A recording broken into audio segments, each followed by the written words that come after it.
the thin knife. The thin knife profile is ideal for cutting all kinds of contours. It's also easy to get a specific foam depth with the retractable self-locking blade.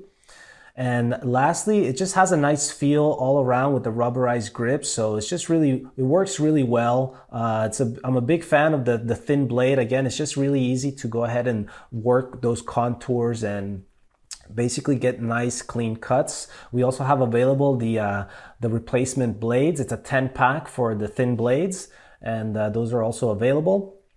And a couple of the tips and tricks for the thin knife would be to adjust the depth of the blade prior to cutting. Again, just this way, it's just, you're gonna be able to have a nice clean cut. And I think with the foam, it's all about that nice clean cut in the beginning to be able to get a good hold of the foam as you begin to peel it. So adjusting the blade according to the different parts or pieces that you're going to be introducing into the foam, that's definitely a plus when dealing with that blade.